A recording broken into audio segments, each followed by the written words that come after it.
this time of year I get asked a lot of questions about margin fishing, and obviously, you know, there are certain ways of fishing for big fish down margins. Now I'm not qualified to do anything like that as regards pole fishing and that, because I haven't done it for years.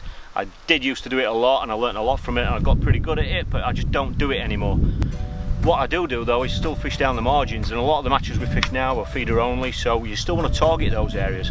One of the easiest ways of turning, you know, problems into fish, you know, I see a lot of people just getting line bites, or they're not feeding the peg correctly, or they're fishing in too deep a margin and that sort of thing, and that can lead to lots and lots of problems. One of the best ways to get round all that is to use a method feeder. You know, a lot of people don't do it. I know a lot of people do it, but it can be such a fantastic and effective way of targeting big fish down the margins. It's a brilliant hack for just kind of simplifying the way that you target these big, potentially match-winning fish. One of the brilliant things about it is that your feeder is obviously on the bottom, you know, and line bites can be caused when you're pole fishing in margins that are 12 inches or 18 inches deep, because obviously your rig's going down through the water. With a method feeder, that's laying on the bottom, and then you've just got the line that's going back to your tip.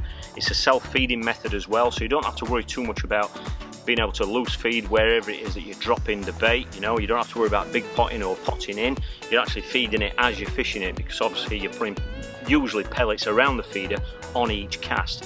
You can slack line with it as well, which means that you're not tightening right up to the feeder, so that means that the line is more inclined to lay on the lake bed out of the way, so that again is going to help reduce line bites and foul looking fish.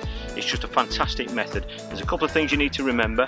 You've got to have your rod at the right angle, because bites can be vicious, they can be violent, and the other key thing that is very, very important is use a clutch. I always use the clutch. I never clip up when I'm fishing down a margin. Just undo the drag on the reel so that when it does go, there's something the fish can run, and usually you find that they're going to run out of the peg. Even if you're dropping it in front of a platform, they generally just run out of the peg, you know, and you've just got to let them go, otherwise your rod and everything's going to go, especially when you're fishing at short range.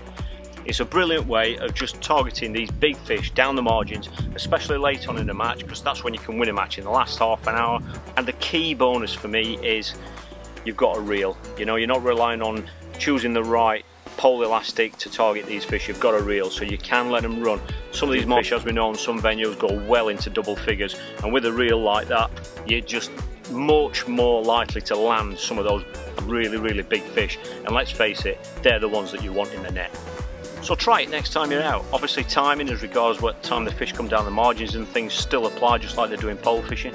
And the added bonus is as well that you haven't got a pole that's directly above the fish's head as well. So you don't have to worry about your pole in shallow water scaring the fish.